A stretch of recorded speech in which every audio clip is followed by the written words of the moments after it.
আল্লাহর ঘর কাবা, মক্কার পবিত্র স্থাপনা কাবাকে মোড়ানো হলো নতুন গিলাফে। গত শনিবার পুরনো গিলাফটি সরিয়ে সম্পূর্ণ নতুন গিলাফে মোড়ানো হয় পবিত্র কাবা। সৌদি প্রেস এজেন্সির প্রতিবেদনে উঠে এসেছে এ তথ্য। আরবি নতুন বছর 1446 হিজরির প্রথম প্রহরে পবিত্র কাবার এই গিলাফ পরিবর্তন করা হয়। হিজরি নববর্ষকে স্মরণীয় করতে গত বছর থেকে এই উদ্যোগ নিয়েছে সৌদি কর্তৃপক্ষ। আর এর আগে প্রতি বছর হজ চলাকালীন আরাফার দিন সকালে কাবার গিলাফ পরিবর্তন করা হতো। তবে গত 2 বছর থেকে সেই নিয়ম পরিবর্তন হয়। এরপর থেকে হিজরি নববর্ষের দিন কাবার গিলাফ পাল্টানো হচ্ছে। কাবার গিলাফ পরিবর্তনে কাজ করেন 169 জন দক্ষ প্রযুক্তিবিদ ও কারিগর। কাবার পুরনো গিলাফটি সরিয়ে নতুন গিলাফ ও কাবার ওপর পুরোপুরি প্রতিস্থাপন করতে 3 থেকে 4 ঘণ্টা সময় লাগে।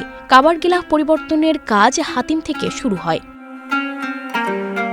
কিং আব্দুল আজিজ কেসোভা কমপ্লেক্সে পবিত্র কাবার গিলাফ প্রস্তুত করতে 200 এর অধিক কর্মচারী বিভিন্ন কাজে অংশ নিয়ে থাকেন। এ কাজে পৃথিবীর সবথেকে বড় সেলাই মেশিন ব্যবহার করা হয়, যা 16 মিটার লম্বা। গিলাফটি মোট 56টি টুকরোয় তৈরি করা হয়, আর এগুলো এক একটি তৈরি করতে সময় লেগেছে 60 থেকে 120 দিন। কাবার আবরণ প্রস্তুত করতে ব্যবহার করা হয় 1000 কেজি কাঁচা রেশম। সিল্ক দিয়ে তৈরি গিলাফের কালো অংশ সোনার তারে পবিত্র কোরআন শরীফের আয়াত ফুটিয়ে তোলা হয়েছে। এই গিলাফের পারিভাষিক নাম কেসওয়া। কাবার আবরণ প্রস্তুত করতে 1000 কেজি কাঁচা রেশম ব্যবহার করা হয়, যাতে কমপ্লেক্সের ভেতরে কালো রং করা হয়। কাপড়টি সম্পূর্ণরূপে প্রস্তুত করতে কমপ্লেক্সের ভেতর অত্যাধুনিক মেশিন রয়েছে।